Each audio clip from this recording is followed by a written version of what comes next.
नमस्कार दोस्तों, आज की कहानी पुर्तगाल में रह रहे एक सत्संगी लड़के की है जो कि उन्होंने संगत से साझा की है। वह मैं आपसे साझा करने जा रहा हूं और उनका अपनी इस कहानी को संगत से साझा करने का केवल यही मकसद है कि उनके साथ जो हुआ है उससे हमें प्रेरणा मिल सके ताकि जो गलती उन्होंने की है वह और कोई गुरु का प्यारा सत्संगी ना करें। तो इसी उद्देश्य से उन्होंने अपनी यह कहानी साझा की है जो कि आज आपसे साझा करने जा रहा हूं। तो उनकी इस कहानी को पूरा सुनने की कृपालता करें जी, ताकि हमें भी इस कहानी से सीख मिल सके,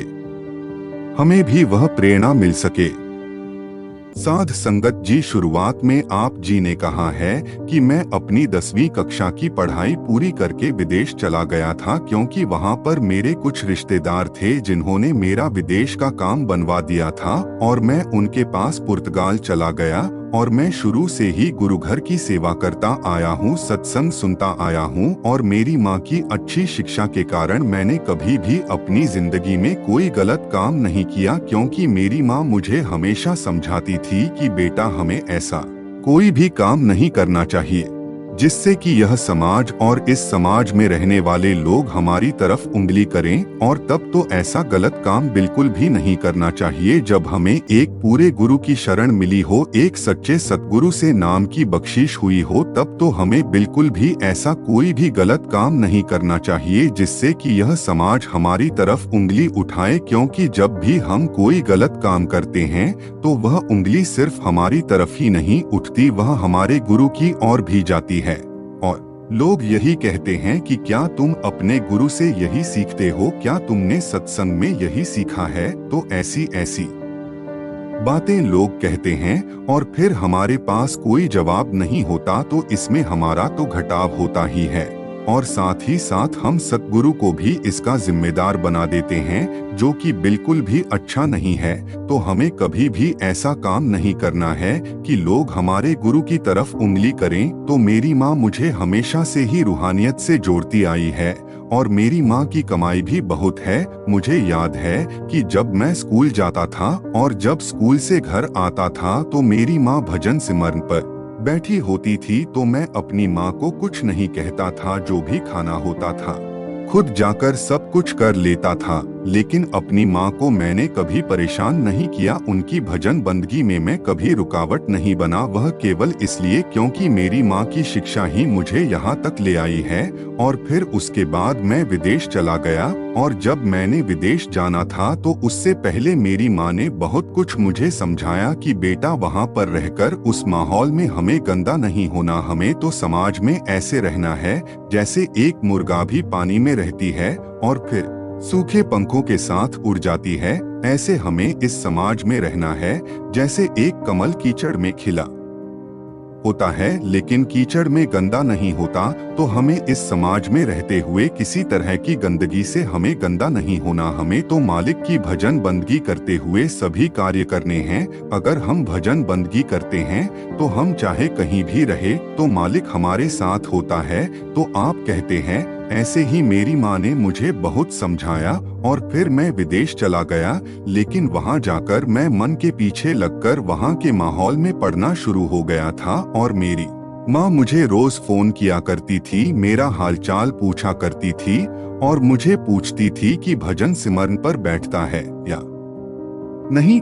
तो कुछ देर तक तो मैं बैठता रहा, लेकिन जैसे जैसे वहाँ पर समय बीतता गया मेरी भजन बंदगी मुझसे छूट गई और मुझे वहाँ का माहौल इतना अच्छा लगा कि मैं उसी में डूब गया। वहाँ पर मेरे कुछ नए दोस्त बने और जैसे कि आप सभी जानते हैं कि विदेशों में ज्यादातर लोग मांसाहार होते हैं, मांस आदि का सेवन करते हैं और वहाँ पर शाकाहारी खाना बहुत ही कम मिलता है, और अगर मिलता भी है तो उसका दाम मांसाहार भोजन से ज्यादा होता है। तो मैंने भी अपने दोस्तों के साथ मांस खाना शुरू कर दिया था, क्योंकि वहाँ पर मुझे भारी काम करना पड़ता था, इसलिए मैंने मांस आदि का सेवन करना शुरू कर दिया। और मेरी माँ रोज मुझे फोन करती थी और पूछती थी कि भजन पर बैठता है या नहीं।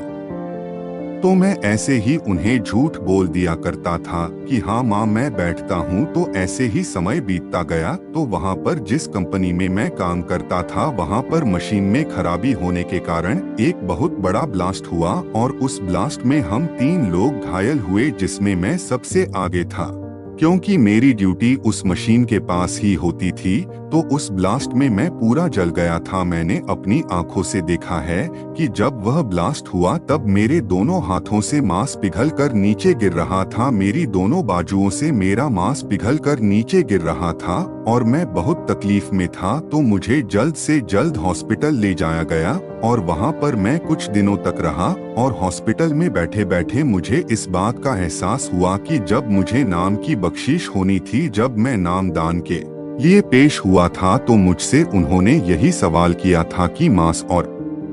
शराब आदि का सेवन तो नहीं करते। तो मैंने उन्हें कहा था कि नहीं।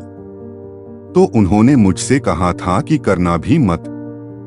तो उसके बाद उन्होंने मुझे नाम की पर्ची दे दी थी। तो मुझे यह बात याद कर बहुत रोना आया कि मैंने अपने सद्गुरु की बात नहीं मानी और आज मेरे साथ जो हुआ है वह बिल्कुल ठीक हुआ है। मुझे किसी बात का दुख नहीं है, क्योंकि मैंने अपने गुरु के हुक्म की उल्लंघना की है और जितना भी मांस मैंने खाया है शायद वो ही जलकर नीचे गिरा है। तो मैं बहुत रोया और जो मेरे साथ वाले थे उनके तो ज्यादा चोट नहीं आई, उन्हें थोड़ी सी ही चोट लगी, लेकिन इसमें ज्यादा नुकसान मेरा ही हुआ। लेकिन मुझे इसका कोई गम नहीं था, क्योंकि मुझे पता था कि मैंने गलती की है और इस गलती का जिम्मेदार भी मैं ही हूँ, क्योंकि नाम देकर सतगुरु ने तो हमारी जिम्मेवारी ले ली, लेकिन अगर हम नाम लेकर भजन बंदगी भी नहीं करते और उनके हुक्म की पालना भी नहीं करते,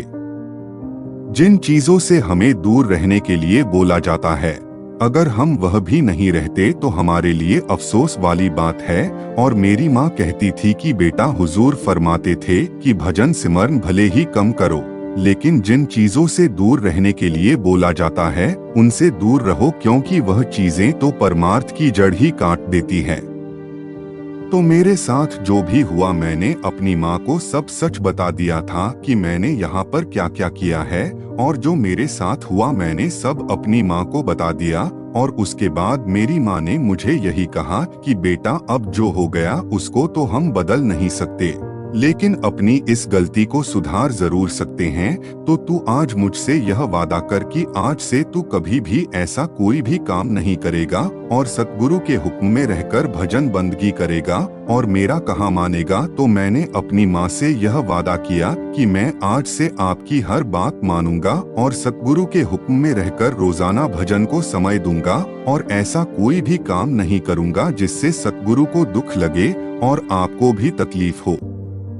तो जो मेरे साथ हुआ इससे मुझे बहुत कुछ सीखने को मिला, क्योंकि जिंदगी में कभी ना कभी ऐसा समय जरूर आता है जब मन हम पर भारी हो जाता है और हमें गलत कार्य करने के लिए कहता है, लेकिन उस समय हमें मन के पीछे नहीं लगना होता, क्योंकि मन तो हजारों अवसर ढूंढता है कि किसी ना किसी तरह मैं इसका काम खराब कर सकूं, क्योंकि वह नहीं चाहता कि हम रूहानियत के इस मार्ग पर आगे बढ़े। तो ऐसे ही मैंने भी बहुत लोग ऐसे देखे हैं जो ये बात कहते हैं कि अभी जितने मजे करने हैं कर लो,